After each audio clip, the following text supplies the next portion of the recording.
Vietnam যুদ্ধ ছিল বিংশ শতকের সবচেয়ে জটিল ও হৃদয় বিদারক সংঘর্ষগুলোর একটি।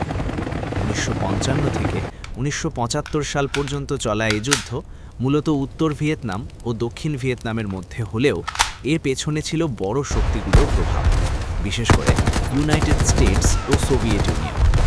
এই যুদ্ধ শুধু সামরিক সংঘর্ষ ছিল না, এটি ছিল আদর্শ, রাজনীতি এবং মানুষের টিকে থাকার লড়াই।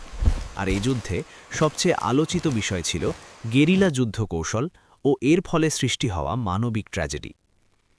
দ্বিতীয় বিশ্বযুদ্ধের পর ভিয়েতনাম ফরাসি উপনিবেশ থেকে স্বাধীনতা পায়, কিন্তু দেশটি দুই ভাগে বিভক্ত হয়ে যায়।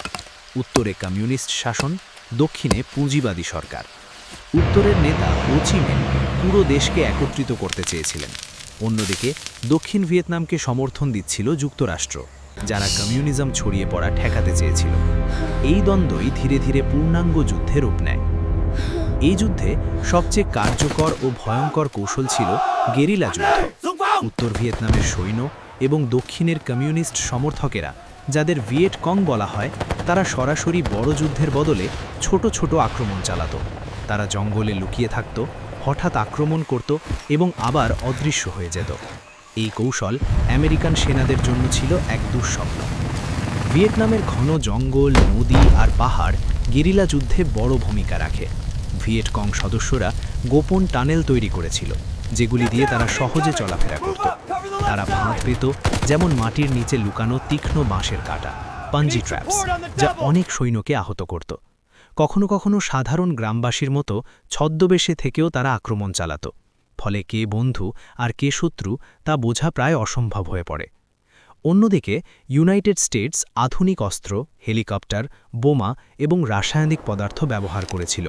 তাদের লক্ষ্য ছিল জঙ্গলের আড়াল ভেঙে ফেলা এবং শত্রুকে খুঁজে বের করা।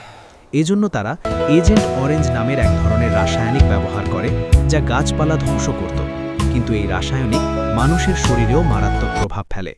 অনেক মানুষ ক্যান্সার ও জন্মগত ত্রুটিতে ভুগতে শুরু করে। এই যুদ্ধের সবচেয়ে বড় ট্র্যাজেডি ছিল সাধারণ মানুষের দুর্ভোগ।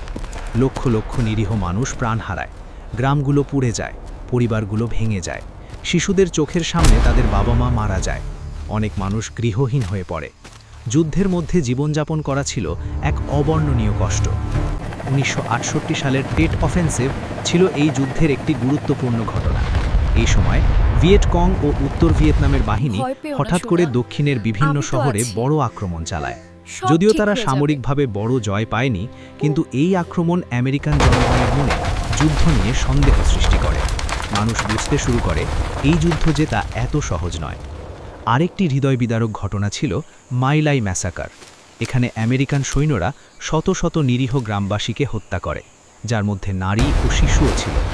এই ঘটনা বিশ্বজুড়ে ক্ষোভের সৃষ্টি করে এবং যুদ্ধের নিষ্ঠুর দিকটি সবার সামনে তুলে ধরে। গেরিলা যুদ্ধের কারণে আমেরিকার অনেক সমস্যায় পড়ে।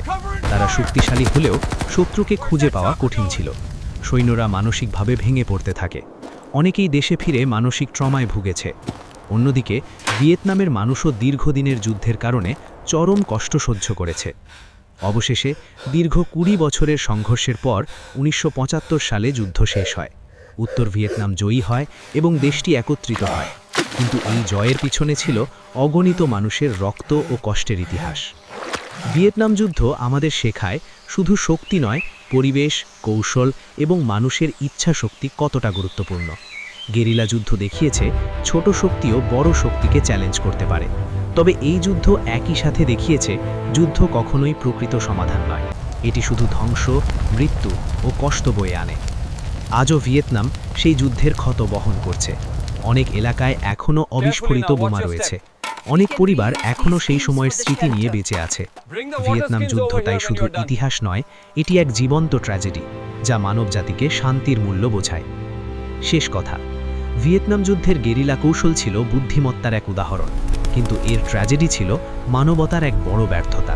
এই যুদ্ধ আমাদের মনে করিয়ে দেয়, যুদ্ধ শুরু করা সহজ, কিন্তু এর ক্ষত সারানো অত্যন্ত কঠিন।